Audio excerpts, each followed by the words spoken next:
My name is Derek Hague. I play the bass guitar with Elevator Roots, and maybe with some other projects here in the future too. Since it seems like my music career is getting more serious these days. Um, yeah, I I like the extreme life. I like my Harley Davidson motorcycle, and I like my snowboard and my BMX bike. Let's see. Those are pretty much the basics. Like I think like the music though occupies the biggest room, the most amount of space in the center of my self map. Okay, how you doing, Derek? Not too bad. Just What's living the dream. what's been going on with you? Oh, a lot of things actually. Just got a couple of shows coming up with the band. 3 shows in a row actually. Playing Santa Fe tonight at Tumbleroot. We're playing Launchpad tomorrow, and then we're doing Tucson. With a I think we're doing a this mini tour with a another nationally touring band. I think they're called Sand Dollar. Nice. So they needed someone to fill in for these 3 shows. So or Seawall Prophet, I think. Actually, is their project name. So um, yeah, that'll be exciting. And then yeah, lots of other stuff going on, like with the working the job at Intel, and an exciting update with that is not everyone knows that Intel actually has like a little music room on their on site, like at the like whenever I work 12-hour shifts, so um a lot of the time I spend there is just waiting for something to break down for me to go fix it.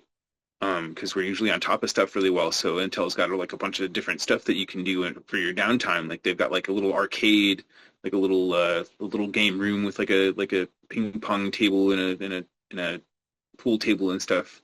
But they've also got this awesome music room with like some electric drums, a PA, and a couple of electric guitars, keyboard, bass.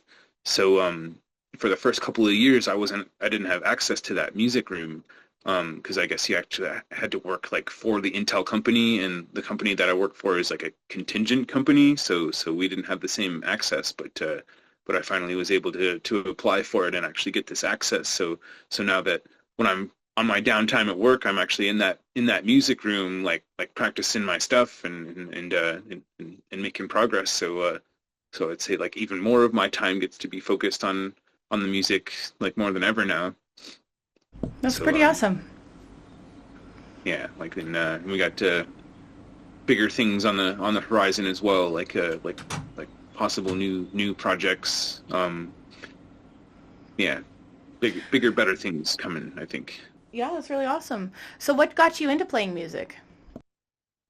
Um, well, my family was musical. My mom and dad actually they were in a band together before I was born. Um, and like my mom sang, and she played banjo. My dad he played the saxophone and the flute. So as soon as I was old enough to not drop the instrument, my mom was like, "Get this kid into music classes." And that was in like 6th grade when I first picked up the trumpet, and I did that for like 3 years. And then when I hit high school, I picked up the acoustic guitar and played that for a couple of years. And then just there was something just so irresistibly sexy about the tone of the bass guitar, and there was something about the simplicity of it, but just something about being that foundational part of the sound. It was just like more attractive to me than trying to stay on the trumpet or try to do lead guitar.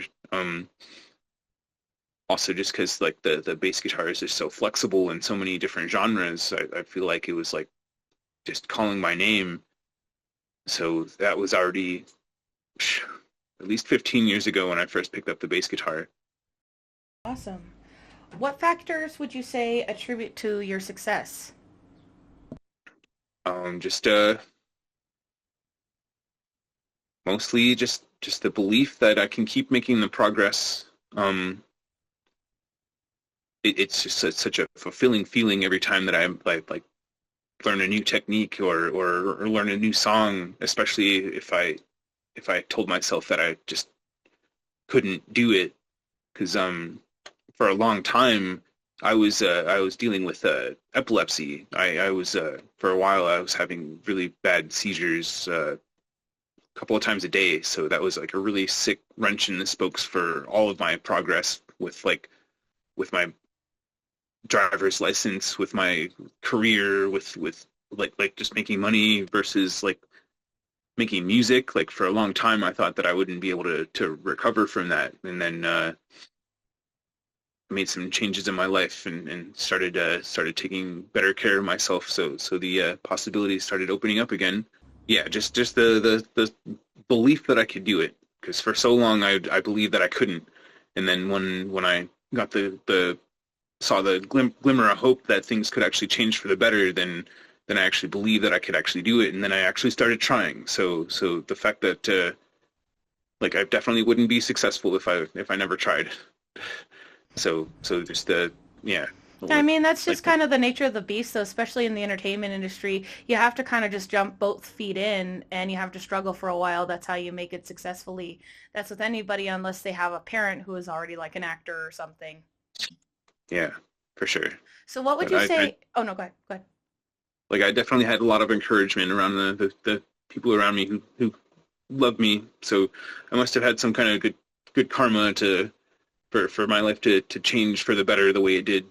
Because for a while like I couldn't work, I couldn't drive, I couldn't play music, and then like one of the big deciding the big contributing factors to the change in my life was that I started meditating and started like paying attention to my own body and trying to change things for the better. And I had a excellent support with me the whole time. My loving girlfriend Cassie, she definitely helped me through the worst times. So I definitely have a lot of my I can attribute a lot of my success to Cassie, because she's just been so encouraging through through the whole seizure thing, and then helping me be stable enough to work a job and then kick the seizures. And so I'm just like, all I can do is just be grateful for the second chance that I've been given in my life.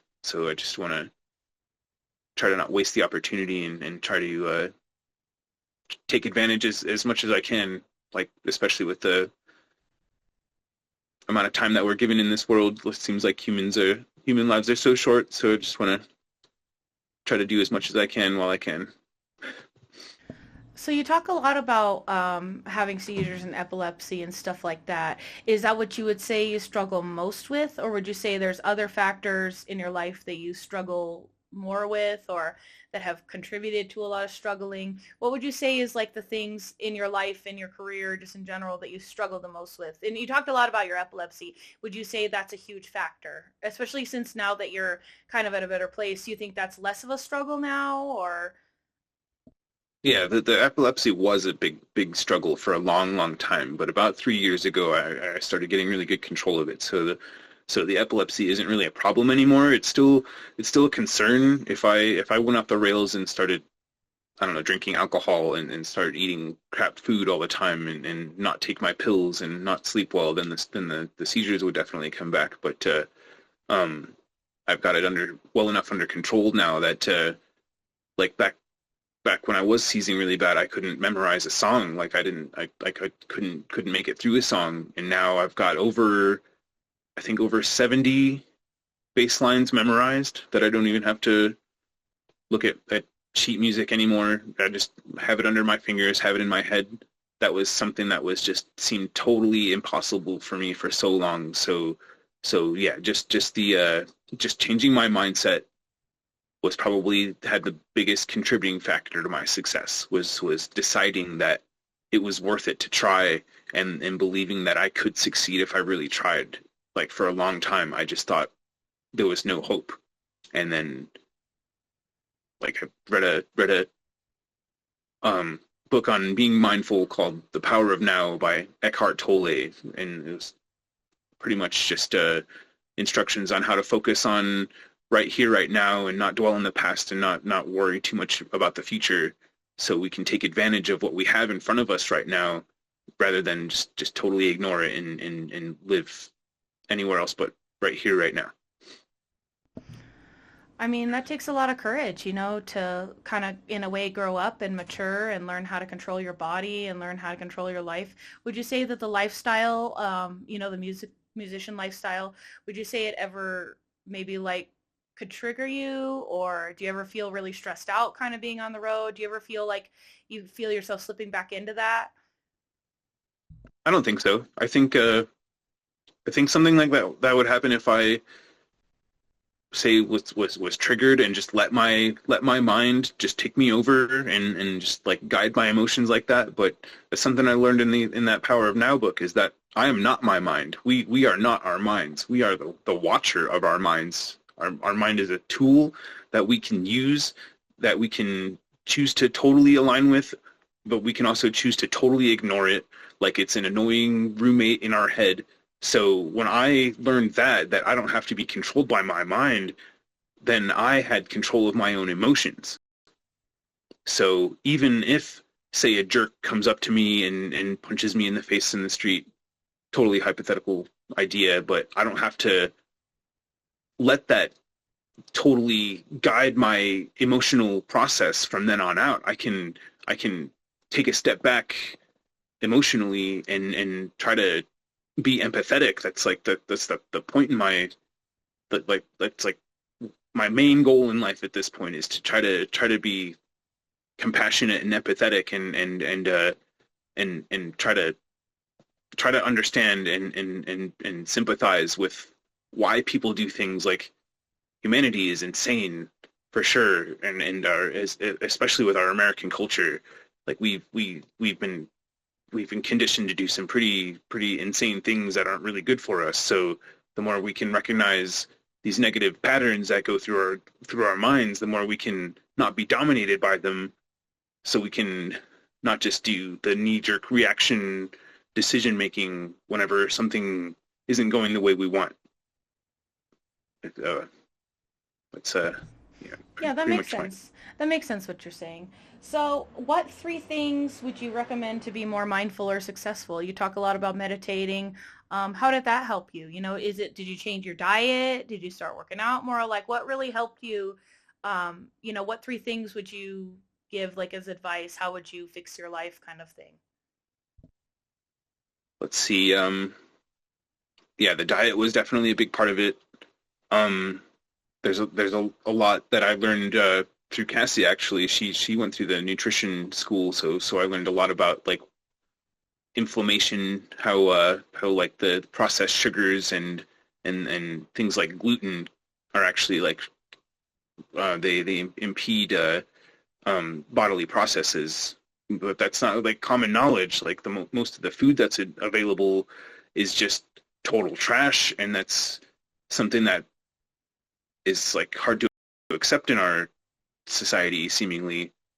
Well, a lot of it So too is that they tested it on rats, and actually cocaine and like processed sugars have the same effect in the brain. And I'm guilty of that too, because I'm a vegetarian. I try and eat healthy as much as I can too. I do have a gluten intolerance, like what you're talking about with gluten. I can't eat too much gluten or it just messes me up. Like I can just feel like I can't. It feels like it doesn't digest. And so for me, like what done to help myself, yeah, I'm chubby, but like I'm really healthy. You know what I mean? I can go for a walk for a couple miles and I'm fine. You know what I mean? And so for me, like what I've done, what you're talking about is I do a lot of meditating too. I've learned how to control my emotions, especially because like, for instance, somebody who smokes a lot of weed. Like when I take an edible, sometimes it kind of overwhelms me, but I've learned how to control that. Like when I start peaking and I feel like, oh my God, that anxious feeling, I've learned how to control that, and I've learned how to kind of breathe through and just go, it's okay. It's just the edible you took. You know what I mean? And so I understand. I totally agree with everything they're saying because I've done the same kind of thing and it's really improved my life. I have a lot of stomach issues. So the gluten thing really hits home for me because if I eat too much gluten, it just messes me up. So, and yeah, yeah, and totally, and like I said, the way that cocaine and sugar, they had a similar effect yeah, they're on both very rats. addictive. Yeah. Well, and Yeah, I feel sugar is it too. very, Like very addictive. if I take a lot of sugar, if I have something that has like a lot of sugar and I crash, I feel it. You know what I mean? Like I just feel like crap afterwards. Yeah, that'll give you a blood sugar spike that inevitably falls into a blood sugar valley, I think. So yeah, that like you could totally have an emotional response based on that blood sugar level. So, in terms of your diet and stuff, like, have you cut out a lot of processed meats? Like, what have you done to kind of specifically, like, really help with your diet? I want to know because, like, for me, like I said, I've cut out meat entirely. And, I've really tried to cut down on sugars. Like, if we do eat sugars, it's like agave nectar, honey, something's a little more natural rather than Yeah. like corn syrup and stuff like that. Like, I really try not to buy stuff with processed corn syrup and, palm oils and stuff like that because that is just cancerous. Or caramel Yeah. color. Caramel color is really disgusting and it's terrible for you. It's so carcinogenic. Yeah, just like canola oil that actually like comes from a toxic seed that they genetically modified. Like yeah. So as far as my diet goes, I try my best to find exclusively organic foods, stuff that wasn't genetically modified, stuff like stuff that actually has a decent nutritious content. I try to fulfill that food pyramid. Because like I still eat meat, but I try to get it from ethically sourced places because without the meat, it's so hard to get enough protein in our diets. See, but that's the thing though, is that as a vegetarian, I can tell you that it's like you just have to kind of rethink like what you were talking about, how instead of eating processed sugars, you eat this. It's kind of the same thing. I'm not telling you to be vegetarian. You can eat meat all you want. I'm not preaching that. I'm just saying as a vegetarian, things like you'd be surprised where you can get protein. Like spinach has protein. Rice and beans is considered a whole protein. And, I still eat eggs. I still drink milk, so that helps me. And sometimes like if I'm at a restaurant, a lot of times stuff has animal broth in it. So whether or not I want to eat animal products, sometimes I kind of inevitably end up eating it anyway, and it does kind of help me a little bit. So if I'm really feeling down, sometimes I'll get some egg drop soup, and that always has chicken broth in it, whether I like it or not. So if I really feel like crap, sometimes I'll do that. And that is a good way to supplement that. Like I said, I'm not telling you to be vegetarian. I don't really care what you Mhm. eat. It's not my business. I'm just saying in terms of being a vegetarian, I understand that it is really hard to find protein. But for me, that's not the issue that I have. Normally, it's like the omegas that I have problems getting. So I take a daily vitamin that's really good. I try and eat a lot of greens. A lot of times it's weird. Like I crave salads. I really like salads. I think they're good, especially Me with like a too. hard-boiled egg. Oh, so good. And like Yeah. I try and eat a lot of things are healthier. We try and eat stuff that doesn't have as much gluten in it. Actually as a vegetarian, we've gone through a whole culinary journey of we've cooked all kinds of different kinds of dishes, Indian dishes, Asian dishes, pretty much like different dishes, like this Greek dish called moussaka. I don't know if you've ever heard of moussaka. It's this luscious, delicious dish, and we make it vegetarian, and it's gluten free too, because it's like potatoes with eggplants, and it's kind of like lasagna, but it has two different sauces. It's really good. You know what I mean? It's Oh stuff yeah. like that where you can still find pleasure in eating and you can still have enough protein. My son and my husband eat meat, but they only eat meat like maybe once or twice a week. You know what I mean? And it's not because of me. It's just because like that's a healthier alternative. And so we're eating so much vegetarian food because my husband has to cook for me that very rarely does he eat meat. And it's actually made them feel a lot better, a lot healthier. And it's just one of those things like meat is fine to eat. You just have to like not eat it for every meal. And you can't eat sausage with nitrates in it. You know what I mean? Because then you're going to get colon cancer. Well, one of the main things is that our body needs the variety. Like if we eat the same thing over and over, you might actually develop a sensitivity to it and intolerance. So like I do try to eat meat every day, but I try to vary it. I try not to eat the same thing every day. Like one day I'll eat beef, the next day I'll eat chicken, the next day I'll eat fish. Yeah, and I try to really vary it there because we get different nutrients from different sources, and if we just totally ignore one source of one pretty essential nutrient, then we'll end up inevitably with a deficiency. Right, exactly. Do you take vitamins? Does that help you? Um, Sometimes I'll take supplements, because I'll admit that I struggle with the sugar, and that's actually causing me the inflammation issues, which is it's really hard to put down. It's just everywhere. It's in everything. It really The is. I mean, they put it the in ketchup, they put it in bread, they put it in things you would never suspect. Like, I stuff mean, they don't need to. yeah, exactly. And what helps with inflammation actually is turmeric. That's a natural. Have you ever used turmeric? Yeah, that's the stuff I'll actually put on my salad every once in a while. Nice. Yeah, turmeric's really good for you. I mean, Indian people use it for everything. It's like a magical cure-all for them. But it really does help. Like I have this turmeric ginger tea, and when I feel inflammation, I can't take pain pills because I have stomach issues, and it hurts more for me to take pain pills, so I just don't take them. And so what helps me is obviously, taking an edible sometimes helps, something more natural that my body can Hmm. actually process. And then also I have this turmeric ginger tea, and that really helps with inflammation. Or they have like tiger's balm, which is stuff that has turmeric in it, and peppermint and rosemary that helps with inflammation. There's a lot of like natural herbs and stuff that can help you too. So, it is better to use homeopathic remedies because if you look at any commercial about a pill, it's like you can help this problem, but your leg might fall off. And you're like, well, I want to have a leg. I'll just deal with menstrual cramps. You know what I mean? Yeah, and most It's like most of something the stupid. pharmaceutical solutions are just a band-aid on the issue. Like here this will solve your problem, but you'll have to take this pill for the rest of your life. Yeah. It's like that's not fixing anything. That can actually exacerbate the problem by Well, ignoring and it. not just that, but then you take this pill and it causes other issues. So then you have to take more pills to fix those other issues. Yeah, and who would that benefit? Exactly. Well, and it's interesting how much like just changing your diet, changing your lifestyle, not drinking, because I don't drink either. Like I said, I have stomach issues, so I can't drink even if I try to. It just makes me nauseous, and I'm just like, well, I'm not even drunk, so what's the point? So I don't drink, and literally drinking is poisonous. Like alcohol is poisonous to your system. That's why you got drunk off of it. Yeah.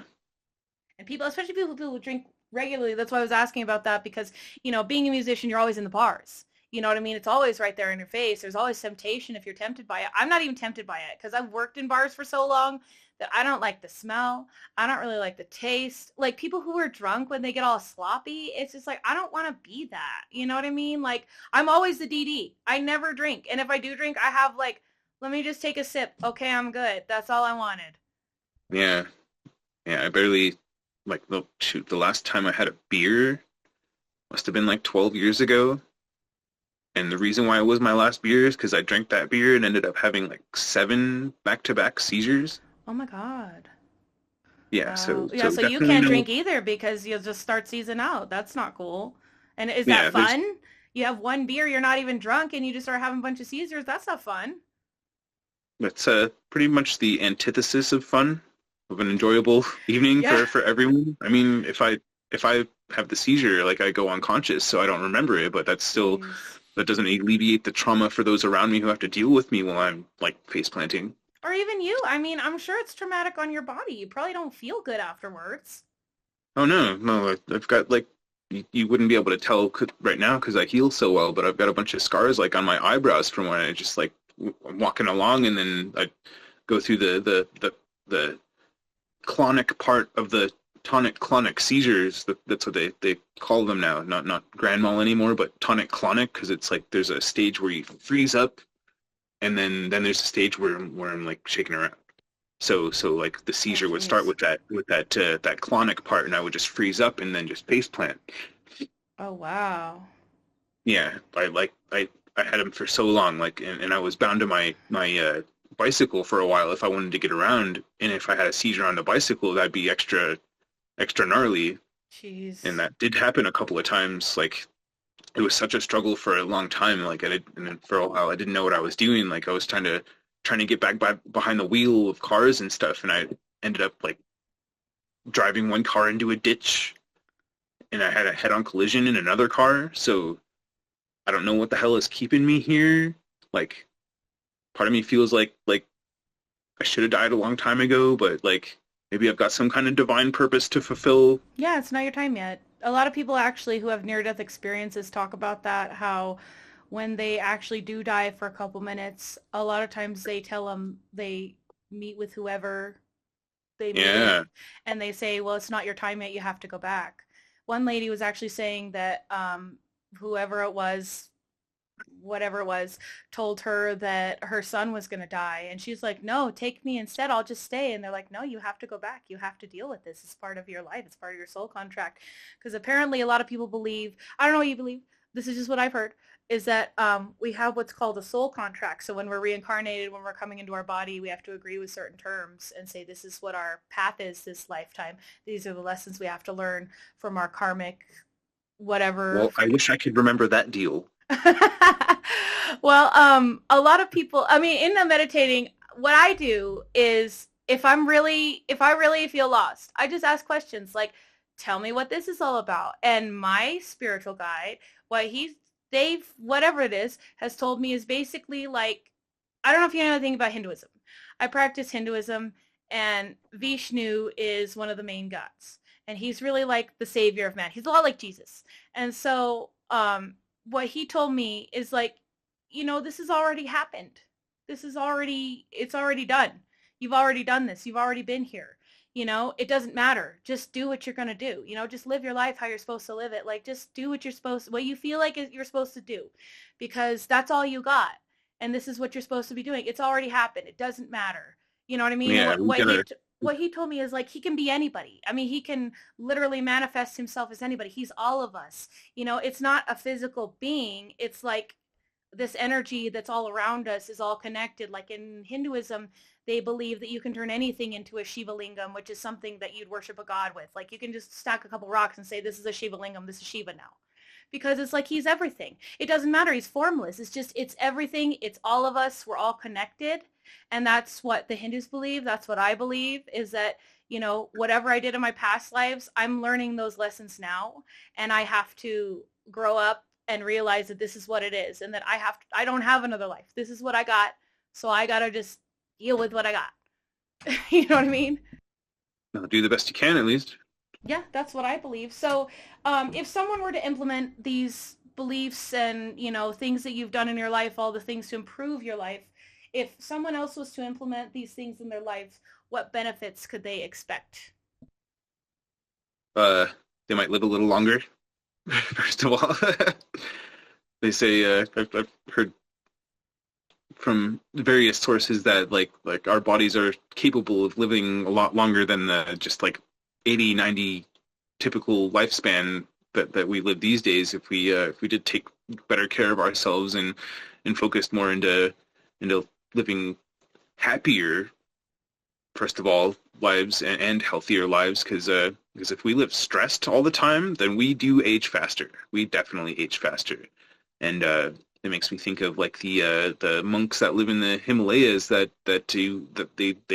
meditate for 8 hours a day, and for some reason they live into their 120s, and they're happy and healthy until the day they pass. There was a monk that was in a statue too that they believe is still alive, that he's just like in there meditating. And, if you think about it scientifically, matter cannot actually be destroyed. Matter can't be created or destroyed. So when you die, what happens to your soul? It's the energy that can't be created or destroyed, right? Because the matter can be transformed. Right. And the matter can go back and forth through the energy state or the physical particle state. Like that's like the science behind the atomic bomb. Right. I'm glad you're doing really well, Derek. You're really awesome. You are a very talented bassist. Like honestly, watching you play you're really fantastic. You're a great performer. I'm only getting better too. Like yeah, you are really great. Like, your fingering and everything that you do is like, I could never sing and play the bass as well as you do. Like, you're a great singer. You're a really good Hey man, bassist. You never know unless you try. Have you tried? Yes, I have tried. I'm just not a great bassist. I'm a better singer than I am a bassist. Like, I focus my whole life on vocals. So, like, that's why. Instruments if are you okay. focus your whole life on bass, you'd probably be a lot better at the bass guitar. Maybe. It's all relative to where you put your focus, for sure. Speaking to the aspiring musicians, like, it just For some people, it comes easier than others. For some people, it takes like more determination. But inevitably, if you keep putting time into it, you'll keep making progress. So so just and then there's also you got to deal with the mind, with the ego, which will try to convince you that that you can't do it, that you're inadequate, that you'll never be able to do it again. But you gotta wonder if you should always listen to that voice in your head that tries to talk you down from things. It could be talking you out of something that could end up being something totally amazing. So always kind of watch your mind with a like, what are you trying to get out of this mind kind of attitude, kind of energy. But ultimately, we've all gotta try to see the world through the abundant lens, because especially these days with the way things are going with everything in our world right now, it's easy to just add up the bullshit, add up all the negative, and and view the world with that lack lens, that lens of the lens of despair. I've heard people try to say things like toxic positivity is bad, and they'll try to label optimism as a toxic positivity, because, well, honestly, people are afraid these days. They're very terrified of the uncertainty of change, which is also a constant in our universe. Change, everything is always changing. Everything always will be changing. So the best we can do for ourselves is to learn how to work with that change, and how to guide that change. Because if you don't accommodate for that change, then it's either it'll sweep you along through life like a wild river, and you're like totally giving up control. Especially if you think that things will never change, then you won't be prepared for that inevitable change. So, and then one way to be prepared for that mentally is to try to see the possible lesson in every situation. We can learn from every situation, everything that happens to us, whether it be good or bad. Bad, like, you can call something that happens bad, but if you learn something valuable from it, and you can help someone else learn from that bad thing, then maybe it wasn't all bad. A lot of it has to do with perspective. Definitely, you can look at things through the lacking perspective, and everything could suck, or you can look at things through the abundant perspective, and see more beauty in more of the world around us, and try to preserve that beauty as best we can. Because, like, I'd like more people to enjoy the beauty, like, not just in our time, but in future times. Because, like, everything that has a beginning has an end. So this world definitely won't last forever. So we've got to do the best we can to be as appreciative as possible of the blessing that we've been given. That is just being, like, experiencing this human life. It's like cosmically so rare, as far as we can tell, at least. So like we should try to do the best we can to work together to appreciate everything that we've been blessed with, because we really need to focus on the gratitude these days. Yeah, that's a really good message to have, because it's hard, like, especially when you're working 9 to 5 and, everything kind of sucks and you're broke. It's hard to find the happiness in life and find the good things and things that make you feel alive, essentially. So, that's a good message to have.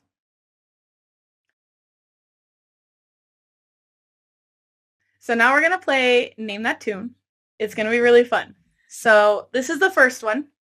I want you to tell me what this tune is.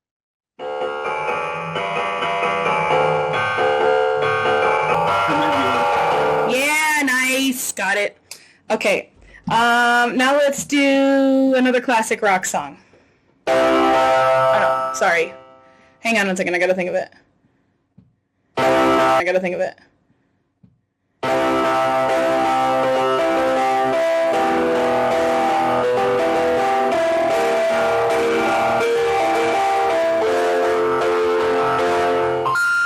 You know I'm a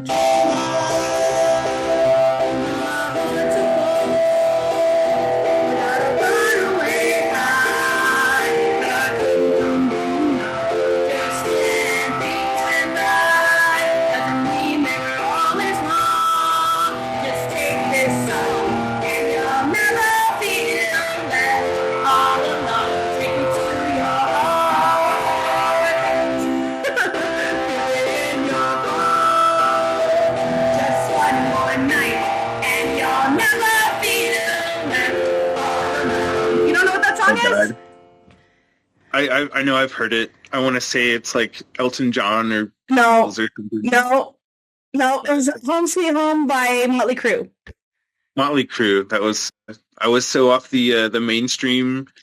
When I was like really getting into music at first, I was the singer of an emo band. Oh, We were so anti-established everything that was on the radio. It was like, ew, I've heard that song before. Get it out of here. Give me my loud, screamy, like extra sensitive emo kid music. So yeah, Motley Crue like for a while in the teenage Derek years, it was like it was on the radio. Get it away from me. I want my screamy music. So that's definitely no excuse to not be familiar with American popular music, but it's okay. All right. Well, this one you probably will know though. So let's see.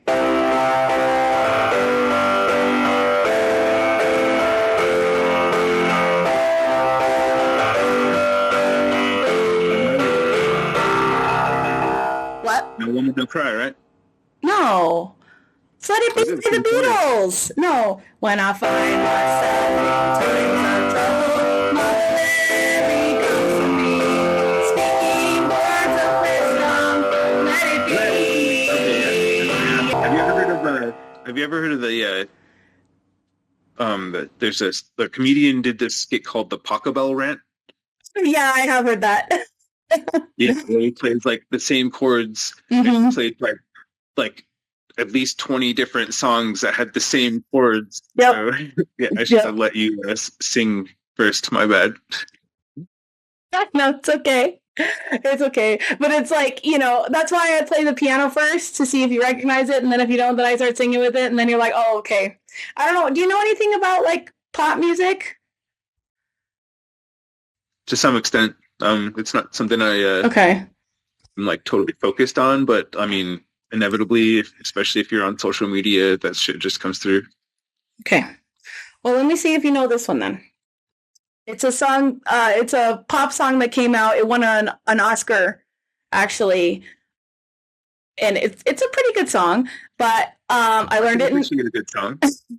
I learned it in French. I'm going to sing it in French, and so let's see if you can. I'm sure you'll remember the tune. I'm sure as soon as you hear it, you'll go, I know that tune, but you may not know. So let's see if you can name it. Ready? Testing me.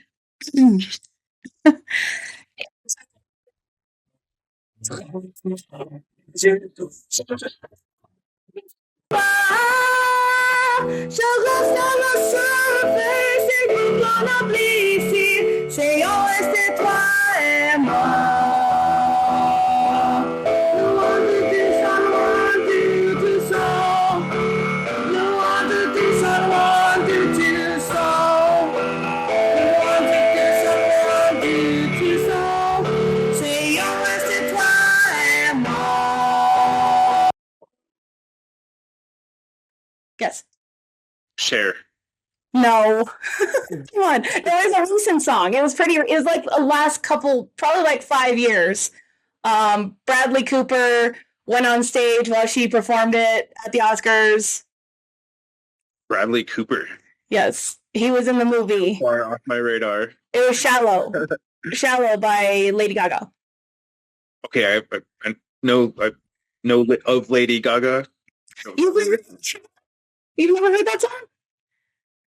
I may have heard it. Like maybe in the cafeteria at work where they play pop music, but that's like the only place I would Oh, okay, well, that makes sense. be exposed to that. Okay, let me play it in English and see if you remember it. I'm off the deep end, what did I dive in? I'll never meet the ground. Pass to the surface where they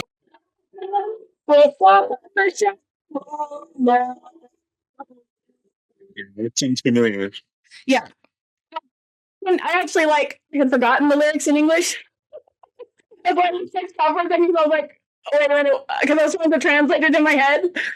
Pop songs are really, really easy to learn on the piano. And like I said, I'm not an amazing musician. I can play and I can accompany myself, but I'm not I wouldn't say I'm a lead guitarist. I wouldn't say I'm a lead keyboardist. You know what I mean? Like, I'm definitely a lead singer. Like, I have a 4, almost 5 octave range, classically, operatically trained. So, like, I know I can sing, but like music and stuff, I'm okay. I can play 5 different instruments decently. Well, I would say it's all relative. So, like, let's say at this point you're only limiting yourself by what you want to call yourself, I guess. I mean, like I said, I focus most of my life on my singing. Like, you know, when I would practice my instruments and stuff, I'd practice all 5 of them, but I spend the most time on singing. I did a lot of singing competitions. You know what I mean? That's where I really live, is like in my vocals, because that's where I put all my energy and that's what I really feel most passionate about. You know what I mean? And that's what I'm really, really good at. And like, you know, for you, like you said, you kind of practice both. And so like for me, maybe I'm just not coordinated enough, because I've tried, like I can kind of play the bass and sing, but it's easier for me to either play the bass or sing. Or, you know, I can play the piano and sing. I can play the guitar and sing. But the bass for me is just like, forget about it. I can't keep a beat, or the drums. I cannot keep a beat and sing at the same time. It's too hard. I don't know. I bet like the more time you put into it, the better results you would get. I'm sure, of course. Yeah. That's what, that's what George Harrison said. He said, you know, it's not that Ringo Starr is a bad drummer or that I'm a bad bassist. It's just that we don't practice enough. And these guys, they don't do anything else but practice. So of course they're amazing musicians. That's what George Harrison said about Paul and John, is that they were better musicians because they practiced all the time and they basically lived in their studios. And George and Ringo didn't practice as much. That makes sense. Yeah. Yeah, I'm Derek. I play the bass guitar. I'm trying to spread the love far and wide and bring those positive vibes. Love all y'all out there. Well, thanks so much for coming on our podcast, Derek. It's been a lot of fun. You know, I hope that your career keeps going and that you keep going up and up, because you're really talented and you really deserve to have something great. You know, I really would love to see you share your talent with the world. You were a lot of fun to watch when you were playing. You're a great performer, like I said. So I really hope that you guys do good in the future. Well, it's kind of feedback like that. It's a lot of what helps a musician keep going is like musician might get a lot of negative feedback along the way, and then the haters.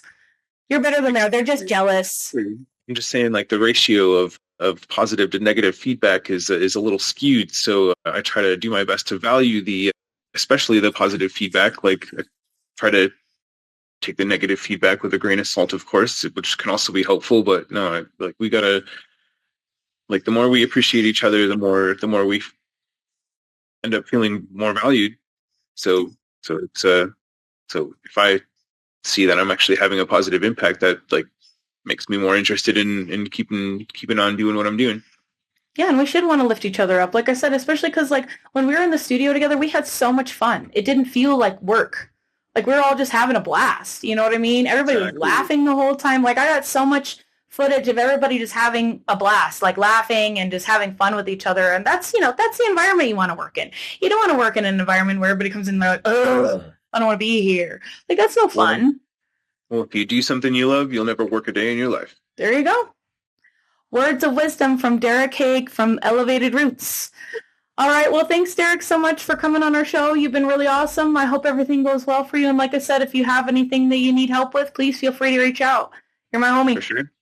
Well, thanks for having me. I hope I'll talk to you again soon. Yeah, thanks for coming. Have a good night. You too. Thank you so much for watching our weekly podcast. If you have an interesting story or topic you would like us to cover, please email us and check out our website at mnzproductions.com. We are supported by donations.